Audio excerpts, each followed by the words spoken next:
Hi everyone, I am so excited to see you. It is not a coincidence that you and I are sharing this moment right now.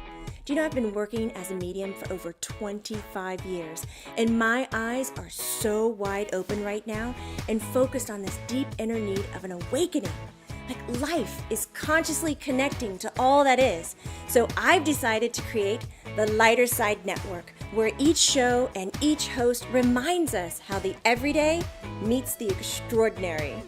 Be it in the realm of mindfulness and healthy living, having an empowered and authentic life with humor, trusting your intuition and communicating with beyond, energy healing and releasing unconscious obstacles, astrology, living in your joy and truth, and so much more. Join us as we share our knowledge and experiences with you. We're going to have so much fun. Hi everybody, my name is Laura Boone. Hi, my name is Ursula Lentini. Hey everyone, I'm Thershna Patel. Hi everyone, I'm Dr. Karen. Join me on my show. Are you ready? Only on the Lighter Side Network. Only on the Lighter Side Network. The Lighter Side Network, where the everyday meets the extraordinary. That's us.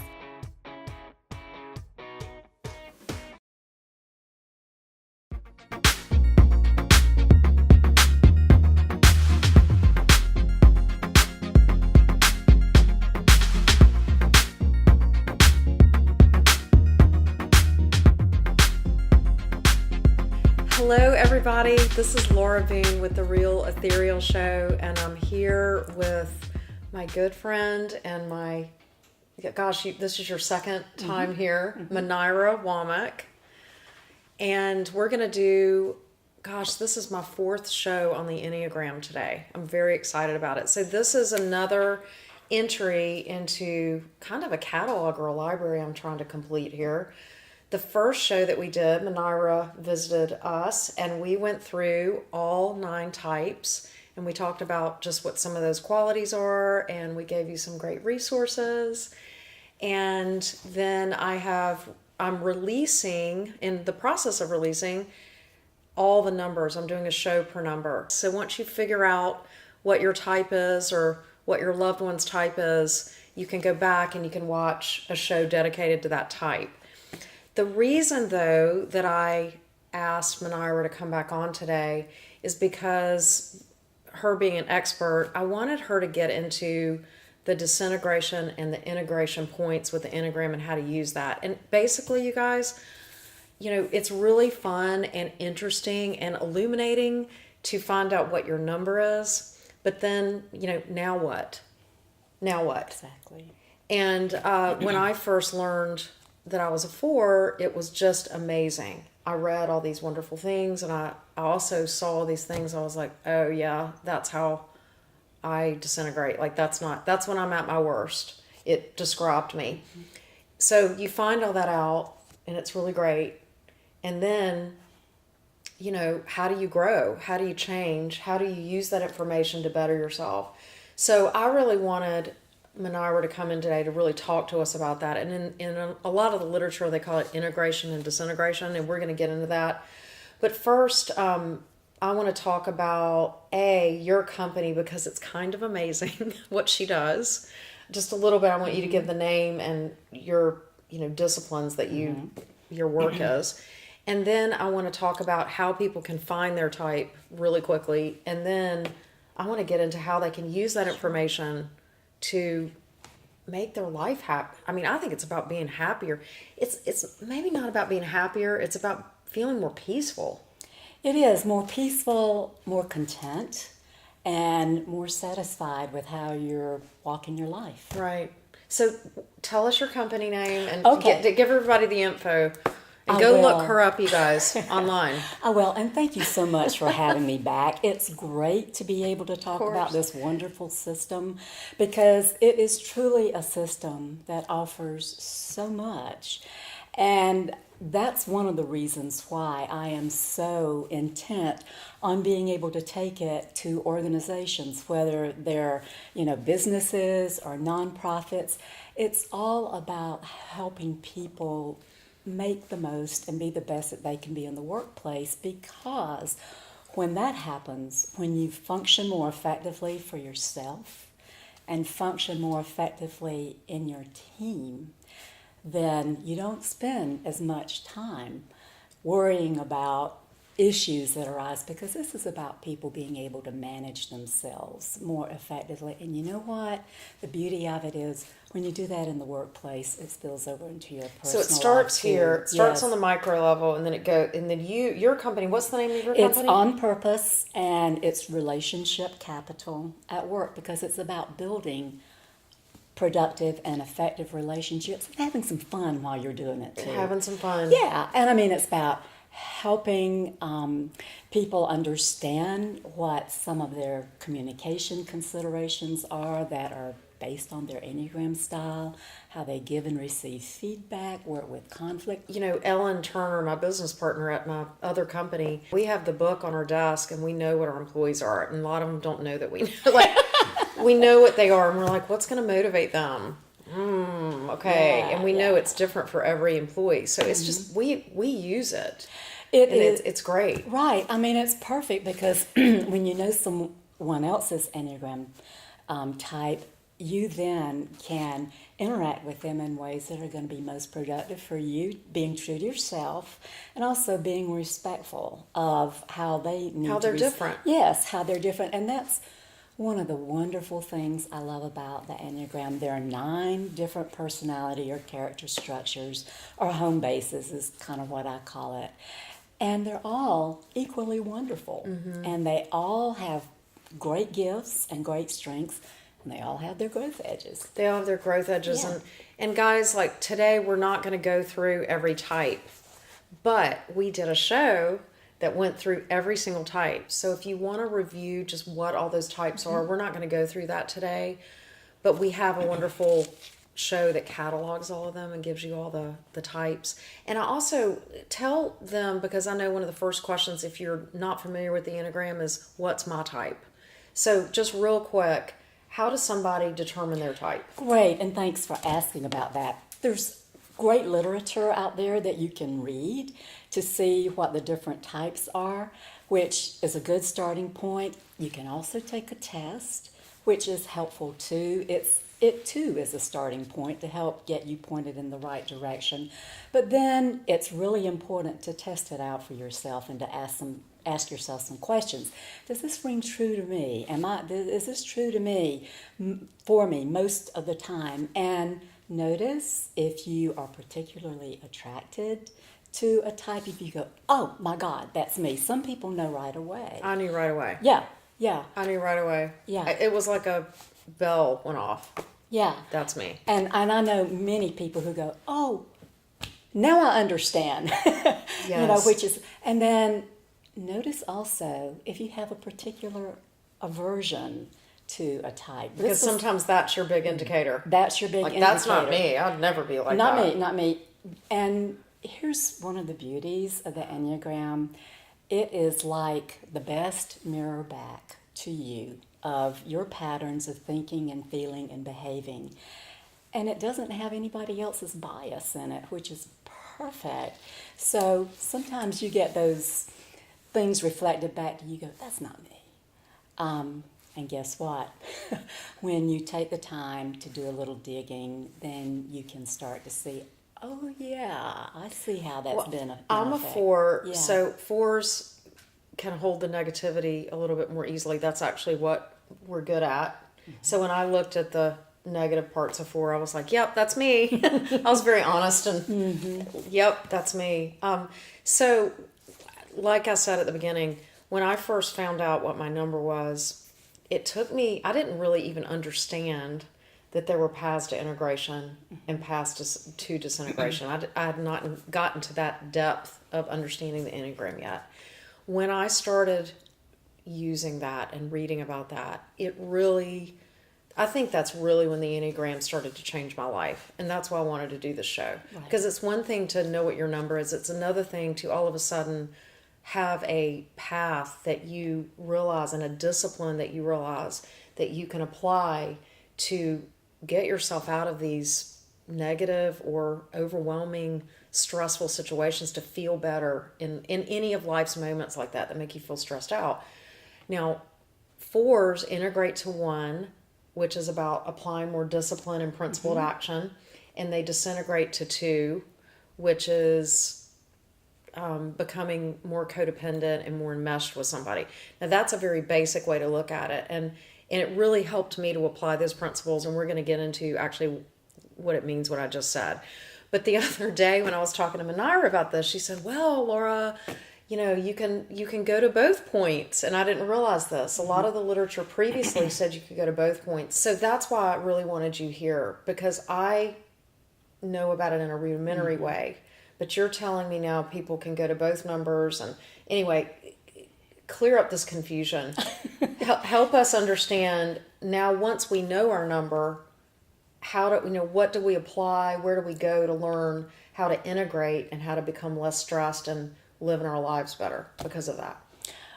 Okay. Perfect. Tall order. Perfect. Yeah, we'll see what we can do in 3 words or less. Yeah, right. Not going to happen. Right? Not going to happen. Yeah, exactly. So I just want to take a quick minute and say again that there are 9 different points around the Enneagram, which is the a Enneagram circle. wheel. 1, 2, 3, 4, 5, 6, 7, 8, 9. They're just numbers. There's no hierarchy or lowarchy there or anything like that. And what that really represents is that each number has its own view of the world and how the world unfolds. And if you think about the 9 different positions on a baseball team, you got your view of the field and what that is, so you don't really see what else is out there. And that's really what the Enneagram offers in terms of helping you understand what your worldview is. And I do want to say, some people ask me, well, does my Enneagram type change? No. It is what you come into the world with. Medical science has even identified 9 different temperaments in infants. So it's both nature and nurture. So it is all a product of that. So I just want to put that out there as a There's framework. scientific evidence that backs up these archetypes. And I'm telling you guys, once you start doing this, it is amazing. It's amazing. You will see these patterns in people you love and within yourself. But anyway, okay, great. So go ahead. Sorry. No, not at all. So there are a couple of things we can do. We can talk about how to use this for inquiry, or we can go to the alternate points. Where do you want to go? Well, so now I found my number. Now what do I do? What is integration? What is disintegration? And what does that mean? You integrate to a number and you disintegrate to a number. What does that mean? And how do I know which numbers I integrate to and I disintegrate to now that I know my number? Okay.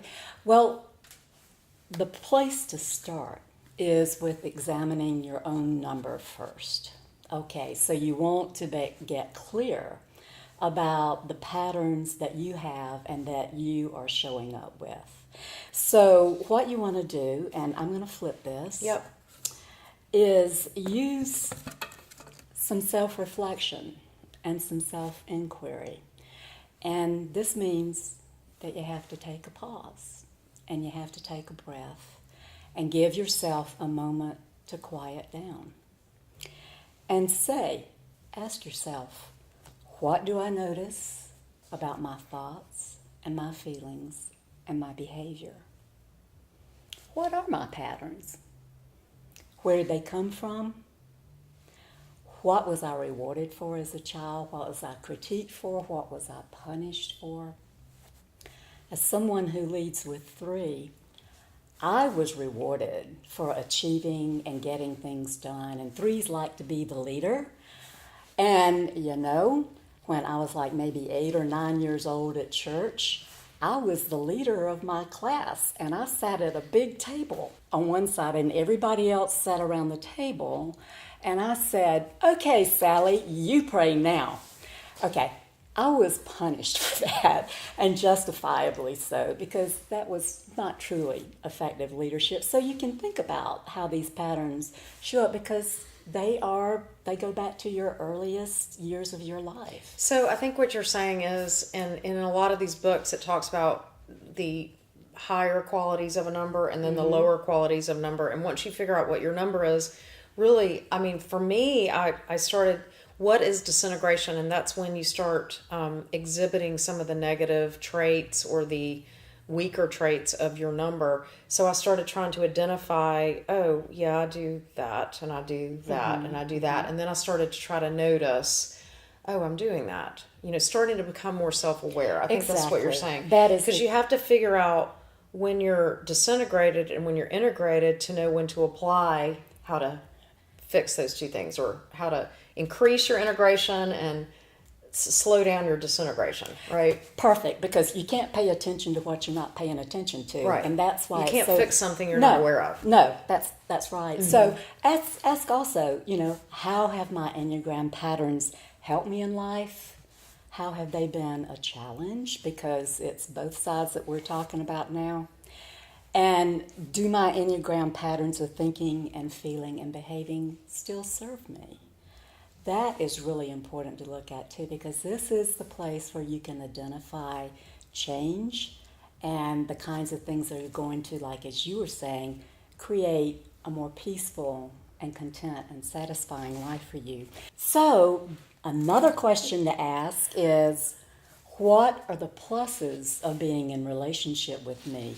This is a good self-awareness to have of the strengths and the gifts that you bring in connecting with whoever is key in your life, your family, your partner, spouse, your colleagues. This is good. And it's also good to look at the other side. What is it that's maybe not so easy about being in relationship with me? What are the challenges?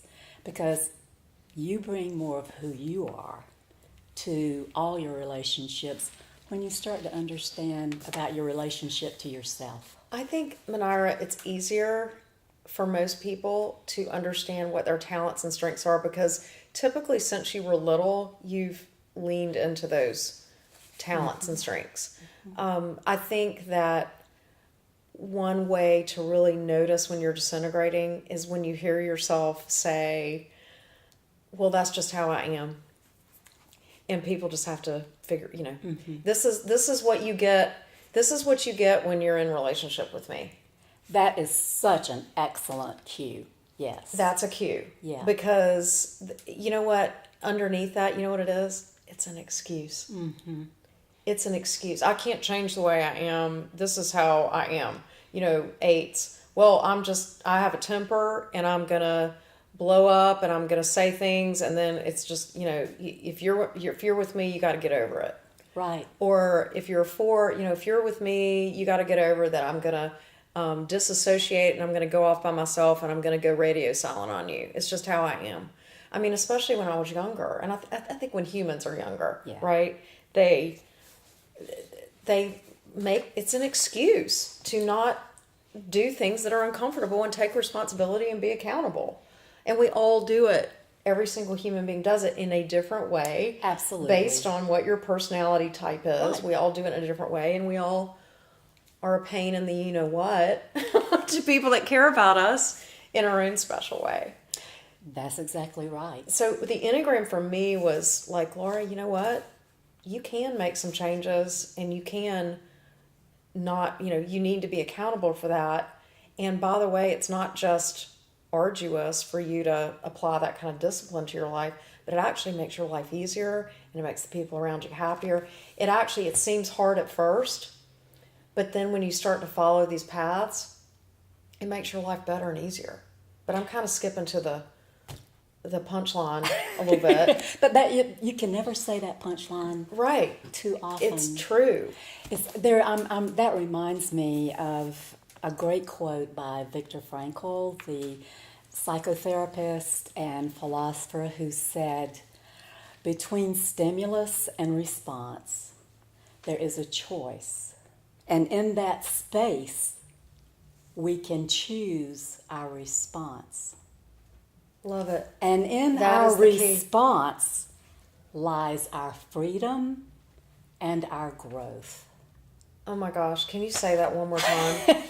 Please. I can, because say it again for like, everybody, because that just I guess that's the answer to everything right there. It kind of is. Okay. So between stimulus and response, there's a space. are a choice. And in the space lies our power to choose our response. And in that response lies our freedom and our growth. That, I mean, I can't even tell you, like, that's life. That's how you get through this life. And, you know, so you figured out your number, and then we've just talked about how you really need to stop and go, yep, when you're disintegrated, this is what it looks like. Mm-hmm. And then now we're getting to the next place, which is the lie that we tell ourselves. And it's actually an excuse to delay responsibility. The lie that we tell ourselves that we have no choice. That's right. That is just how it is. It's how we are. I can't help it. I can't help it. How many times, like when somebody says, I can't help the behavior, this is who I am, I can't help it. There's all these little phrases that, come on, guys, we say it. We all, if you're a human being, right. You have said this at one point or another when somebody that you care about or somebody that works for you or a boss or your child or your spouse or your boyfriend or your girlfriend, they look at you and you go, well, I don't have a choice, or that's just the way I am. And those are the red flags. And I'll tell you, that saying, you just, you know, they talk about this in Jungian analysis, right? You know, that's where the gold is, that the dragon's guarding. Right. That resistance, that's where the gold is. And what that saying says is so true. When you go towards that truth and that uncomfortableness and that, you question the validity of that lie, that you can't make a choice in that moment, that you can't change in that moment, that's when you all of a sudden find your freedom. That's right. Your freedom. And it's so hard because we're all human and we all resist. Oh, we all do it. We resist that. And of course, what you resist persists and it just gets more stuck and more stuck. But if you can find and notice that space between the stimulus and the response and where you are, and instead of reacting, you can respond, and respond from a place of choice and consciousness. That's when you start to rewire new ways of showing up in the world, and it's a beautiful thing. So, okay, so we found our number. We've decided and we notice the behavior. We become self-aware about when we disintegrate. Right. And now we've decided, you know what? I'm going to try to make a more conscious choice, and I'm going to believe that I can make a more conscious choice in how I respond. Right. Okay, so here's where I was left when I got to that point in my development. But I only know how to do these things. This is my toolkit of my responses. And I was kind of desperate, just going, I've tried all these things. You know what is it, Albert Einstein? The definition of insanity right. is, you know, trying to do the same thing in the same way over and over and over again and expecting a different result. That's the definition of insanity. Yeah. So now we're at this place, Benara, and this is where I think the Enneagram just gets so amazing. It gives you a different tool that you haven't thought of. It gives you some responses that would probably work for your type. So every type has a different set of responses that you could try that are going to be more helpful for you. Right. And it's so interesting because an 8 needs to do the exact opposite of what a 2 should do. A 4 should do the exact opposite of what a 3 should do. Or, you know, not the opposite, but everybody has a different tool that they should probably reach for. Mine as a 4 was going to 1. Personally, was going to 1. Because 4s are so emotional, and so they go inward and they choose action based on how they feel all the time. Okay? So in other words, it's like whatever weather my feelings are, that's how my behavior was.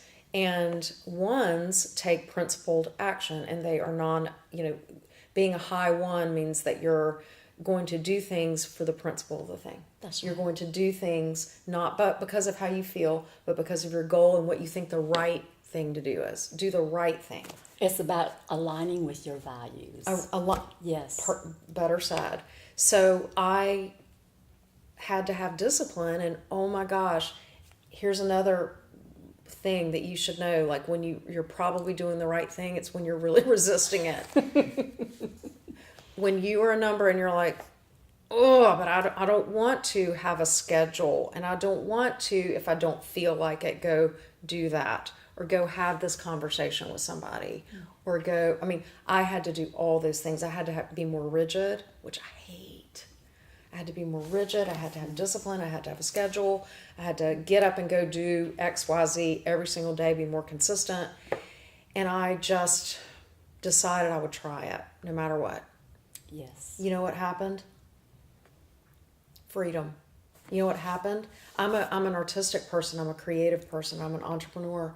All of a sudden, I got more done. All of a sudden, all these projects that were sitting around my house, which is such a 4 thing, right? All these undone things or ideas or dreams or whatever goals that I had that were laying around, all of a sudden stuff started getting done.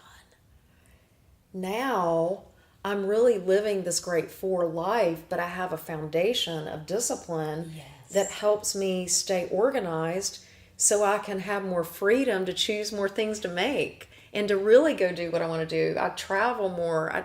I'm starting to not necessarily have more free time, but I could have more free time. I'm just taking on more projects because I'm a 4 and I want to create more and more and more. So for me, you see now, another number, I can't remember what number disintegrates to 1, but there are other numbers that's the wrong approach to take. Mm-hmm. That would be a detriment to go in that direction. And so let's get to that. Yeah, and I just want to stop you right there and say how beautiful what you just shared. That is just such a gorgeous example of how this work has made your life richer, more abundant. And it's not that there aren't issues, and there's that myth of, we'll always be happy. No, life always brings you challenges. This is about meeting the challenges from a stance where you're more of you, and you can do that. And that was just a great example. Well, thank you. And it's also about who doesn't want more tools to use to make your life work better? Who doesn't want more ideas and more tools? And that's what the Enneagram did for me. And it's done for people that I care about. You know, Ellen Turner was just on the show talking about 8. And she has totally turned her life around with the Enneagram by leaning into 2. Yeah. And she has completely changed, I would venture to say, everything in her life, because she didn't have that tool. It's not the only tool she has, but now she's got a path that she knows that's an additional resource that works, that she had never tried before, because you probably are resisting it, quite frankly. So how do people now they I think get what we're trying to say. Yeah. How do people find out what that tool is for them, that unique tool? Because I would love for everybody who's watching the show to get interested enough and to know where to go look to say, okay, I'm a 5. So now where do I go to find that tool that I'm resisting, that Laura and Manara were talking about, that I can use to make my life better? Okay, so let's talk about this. First of all, you've identified where your home base is on the Enneagram, and that's really your portal, your entry point. All the other energies are available to you, and some are super available. They would be the points that sit right beside your home base, and also the points that connect with the lines and arrows. Now, this is a lot of geometry going on in here, and so there's an inner triangle, and then there's a hexad, which you don't see every day, which connects the points other than 3, 6, and 9. But what these arrows represent are the possibilities for integration and disintegration of your home base when you take on some of these other energies. Those are psychological terms, which are great. You can call it healthy or unhealthy. You can call it high and low. Or disintegrated or yeah, integrated. Yeah, whatever works for you. But let's take point 8, for example. We've talked a little bit about 8 today. And 8 has great, wonderful, huge energy and move ahead energy for getting things done. And 8 really has connect points to point 2, you can see over here, and also to point 5. So anybody can look at this diagram, And pick see. your number, and see the 2 points that connect. Exactly. Exactly. So with 8, see, it's 2 and 5. Right. With 6, it's 9 and 3. three. With 4, like I was saying earlier, guys, it's 2 and 1. So anybody can pull this diagram if you know your number and understand those 2 points. Right. So the point of the arrow that goes toward another point, that is what's sometimes called your disintegration point, or another term that you'll see in literature is your stress point. Okay? And then When you go to stress, when you go to stress, you might resemble this number. exactly. And this would be the security point to go to 2. So I want to also clarify that stress can be distress. It can be hard. It can also be growth and challenge because we need some stimulus to get us moving. So there's high sides and low sides of that. But 8 with that big move forward energy and going ahead, I was like, I'm invincible. I don't need to stop. What I've seen with so many 8s is that they will go and go and go, and then they will crash. And this is when they end up hanging out at the 5 place, where they've just withdrawn into themselves.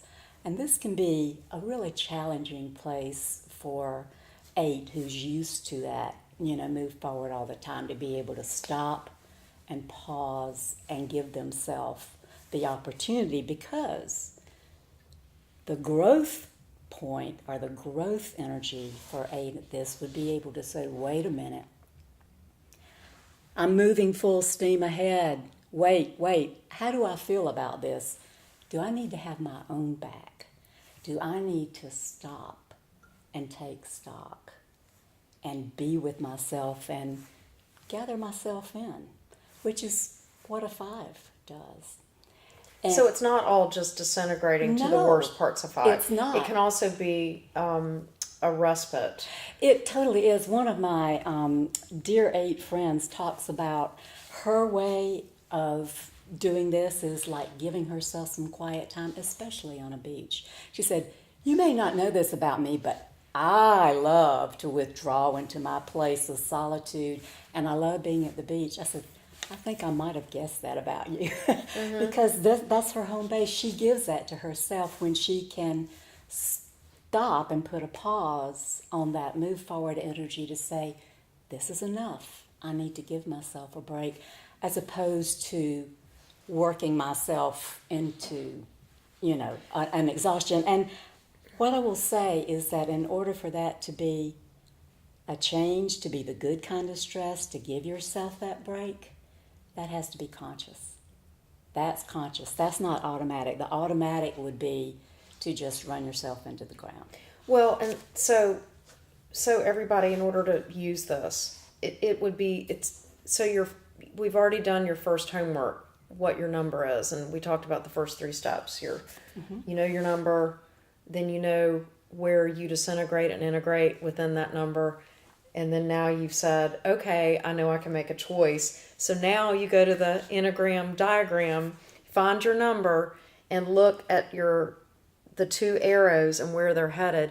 Then you read about those numbers. Yes. And you figure out, so with 8, let's say you're an 8, you need to read about 5, and you need to read about 2, and you need to read about what are some of the good qualities of 5 and what are some of the disintegrated qualities of 5, and the same for 2, right? Absolutely, because these truly are resources when they're used in a conscious way. So that's why the system is so wonderful. You can consciously draw on those energies to take a pause and say, wait. And the thing, for 8, when they are in a conscious movement to 5, is that they are able to draw on the wonderful analytical capabilities that 5 offers and not be so impulsive with that move forward energy. And when it's disintegrated, yeah, I am very close to some 8s. When it's disintegrated, read about 5s. The nickname's the thinker, but they can become very paranoid. They can become very isolated.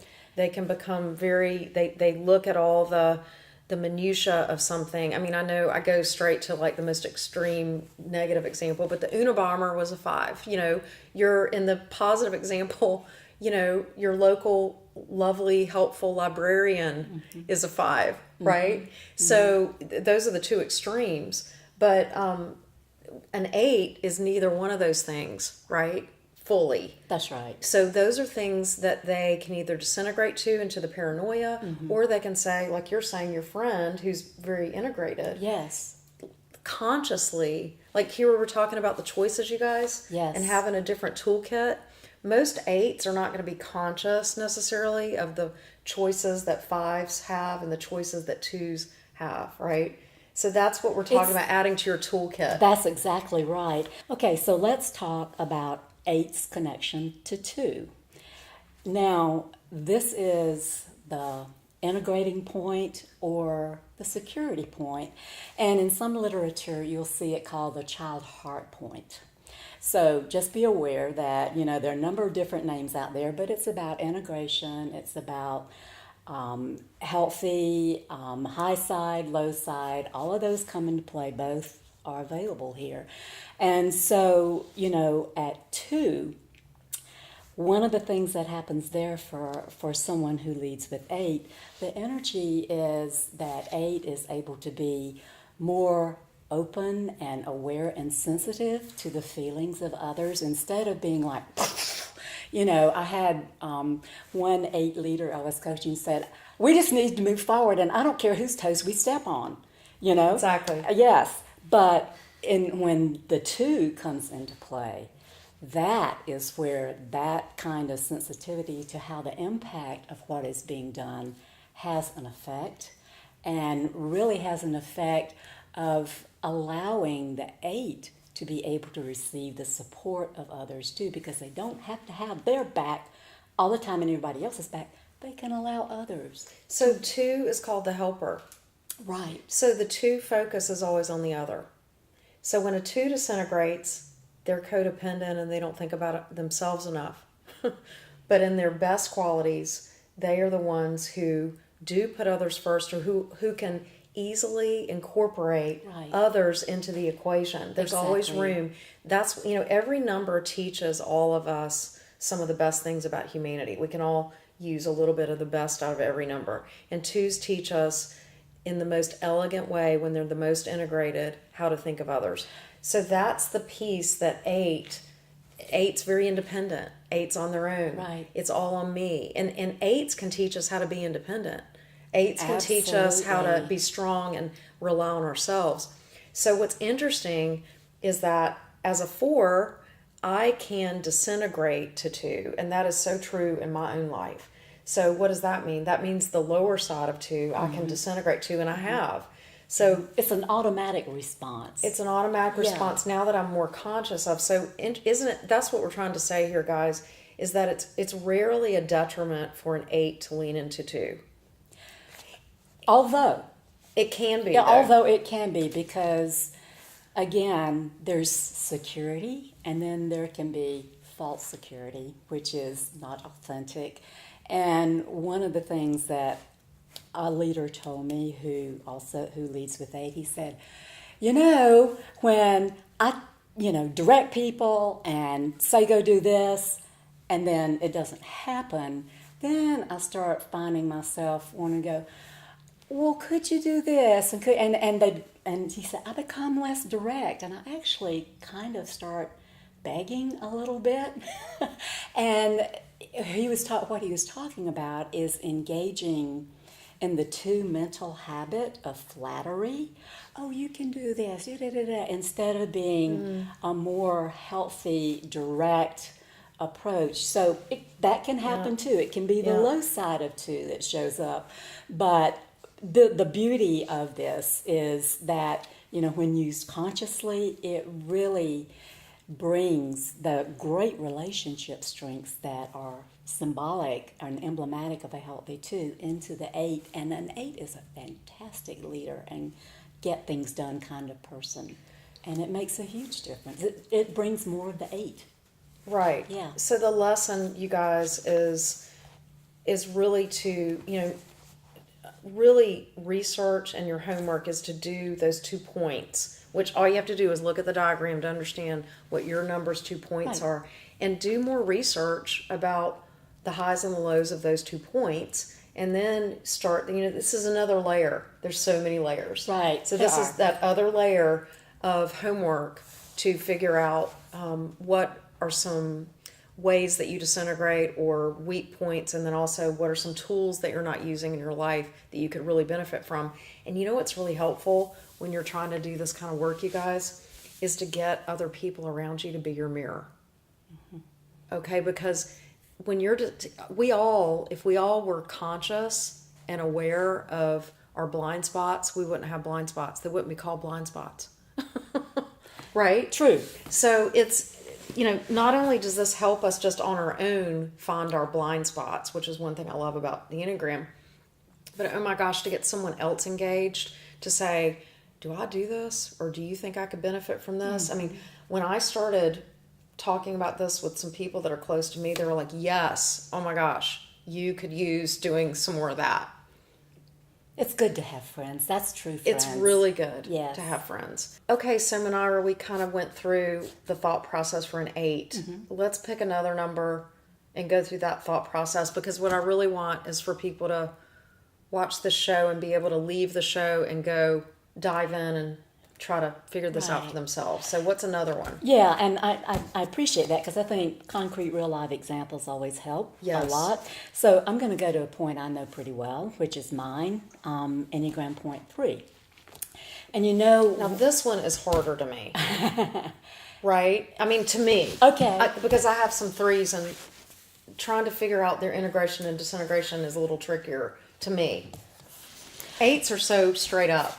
Well, 8s are pretty straight up. Straight up. They're very direct. But I think that has a lot to do with the energy that's working 3, who they really seek the admiration and respect of others. So it's going to be a little harder, because they, and I can say this from personal experience, can be very chameleon about modifying, to be what is pleasing, so that I have the connection with you, you respect me, you think I'm valuable.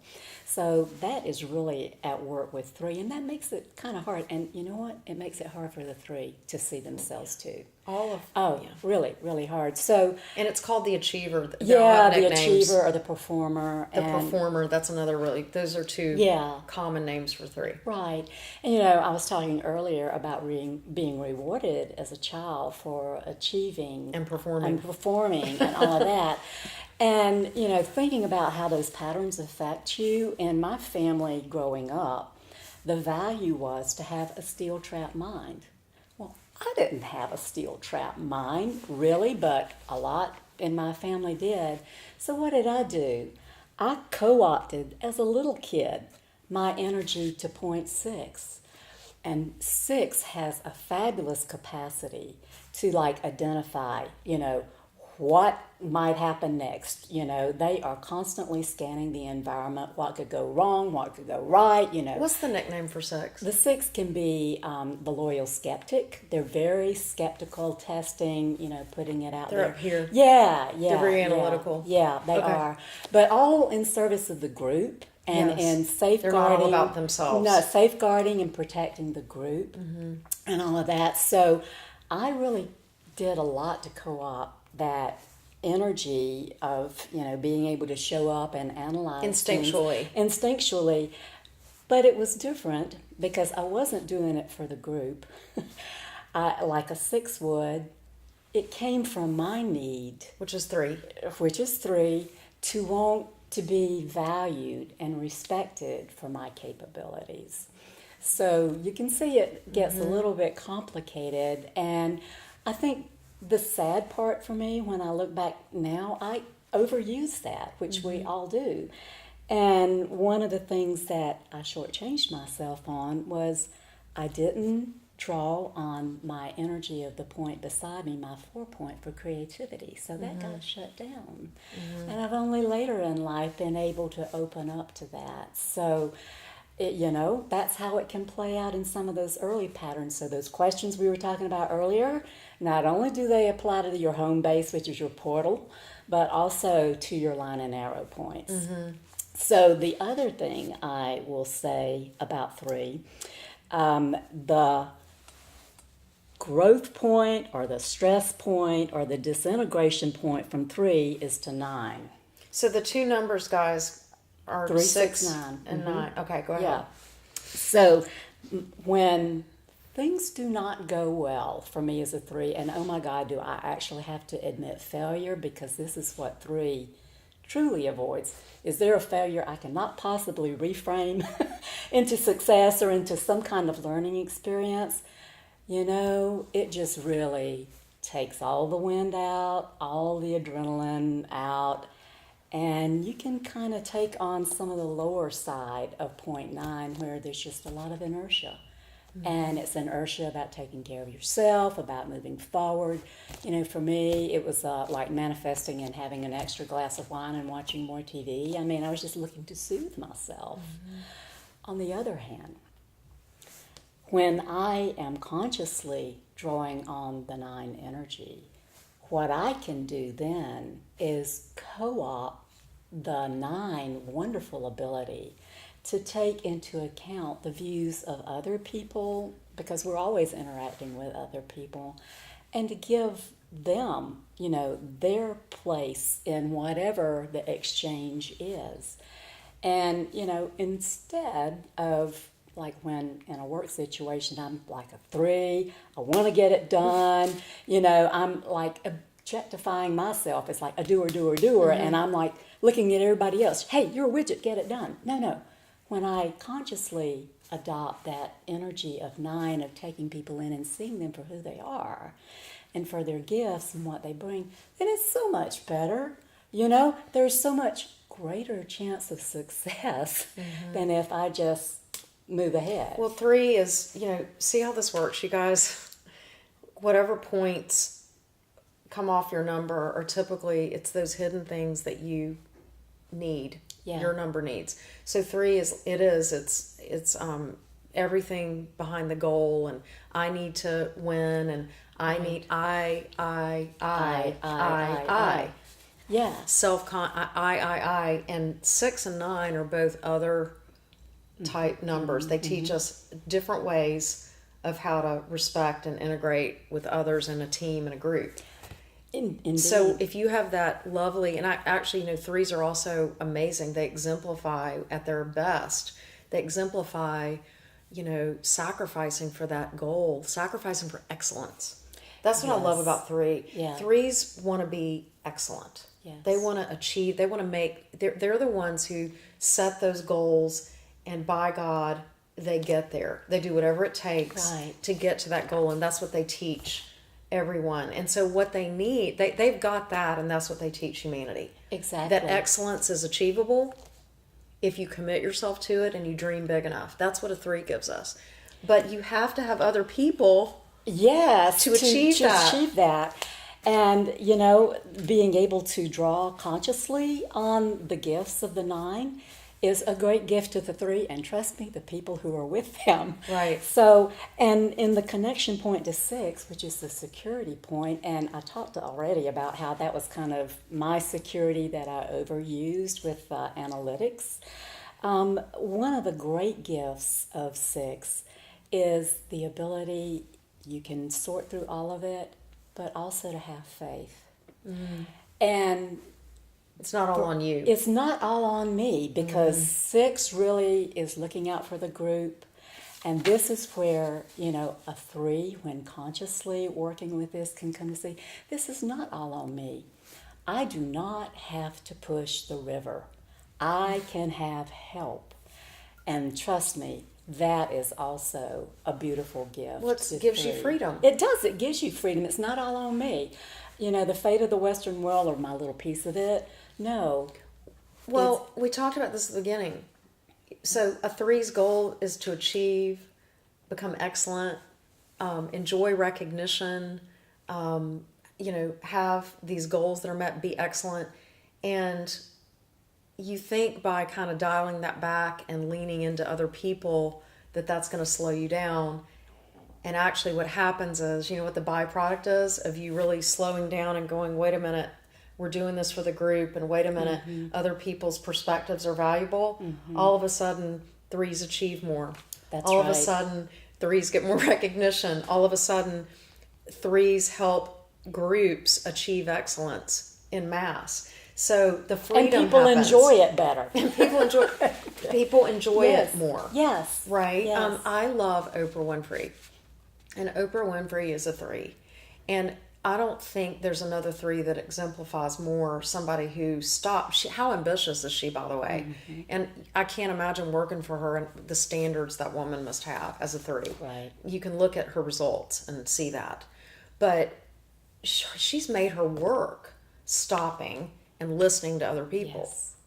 I mean, stopping and making her work about other viewpoints. So her achievement and her excellence is her 3. That never changes.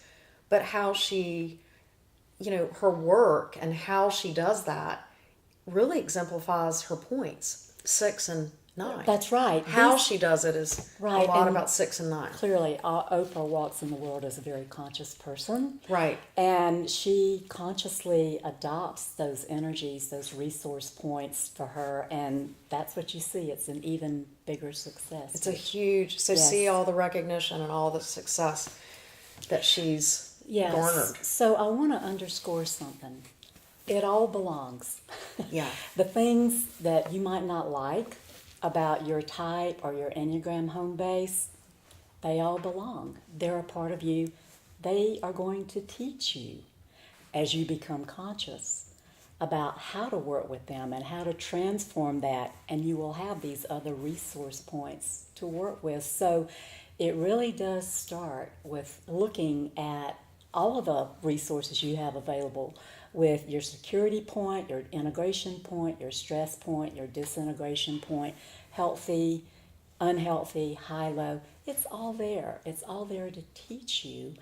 And to do that, to have that awareness, you have to take a pause. You have to take a pause. Yeah. And the other beautiful thing about this, you guys, is, every single person is unique. And then all these numbers have their own unique soul missions of growth. And that's a lot of what the Enneagram is about too. And before we close, I'm going to, and I know some of you guys just listen to this like a podcast. I want to rifle through the points for each number. And you can just, again, look at the diagram, but I'm going to rifle through them. If you're a 1, the points are 4 and 7. If you're a 2, the points are 4 and 8. If you're a 3, the points are 6 and 9. If you're a 4, the points are 2 and 1. If you're a 5, the points are 7 and 8. If you're a 6, the points are 3 and 9. If you're a 7, your points are 5 and 1. If you're an 8, your points are 5 and 2. And if you're a 9, your points are 6 and 3. So there's your homework. It is. And remember about the pause. Yeah. Because what comes between the gap of stimulus and response is that choice. And the more you can just take a minute and see that you have that power to make a choice, and you choose a conscious choice, that's when things start There's to your shift. freedom. And that's exactly right. There's your freedom. I love this system. Manira, we've already talked about this, is coming back. We're going to talk about even more. Guys, this Enneagram stuff, it is volumes and volumes of amazing discussions and information. There's so many other things, even layers of this. But on a rudimentary level, please stay tuned for every single number. I'm going to do a show. again, I've done 4 and 8, but I'm going to do all 9 numbers, and I'm going to have all this cataloged. And Manira and I are going to do more shows about different aspects of Enneagram. Believe it or not, there's like this many more, at least volumes of different topics and books. So it's going to be great. And tell us one more time about your company and give us your website and what you do. The name of the company is On Purpose, Relationship Capital at Work. And in a nutshell, I focus on business, nonprofits, team, and talent development. So she uses all this in a consulting fashion for groups, which I think is amazing. And one-on-one, sometimes people come to me for coaching, and somebody came to me recently and said, I need to quit my job and I love my boss, and can you help me? Yeah. Be able to. So it's like those kinds of issues that we all face and all come up. And you can find me at relationshipcapitalatwork.com. It's a long one, but it's a good one. Thank you so much. Thank you, Laura. I really appreciate this. And I hope this helped you guys out there learn how to use this incredible tool for self-awareness, the Enneagram. And I'm so glad you're coming back. We've got so much more to talk about. Message me, you guys. And if there's a message you have for Manira, I'll get it to her. She can get on the board as well and have a discussion with you guys. A lot of great discussions have come from these Enneagram shows. Perfect. So we're going to keep going. We're going to keep spreading the good word. Right, the Enneagram in the world. It's a good thing. Thanks, you guys, and we'll see you next time.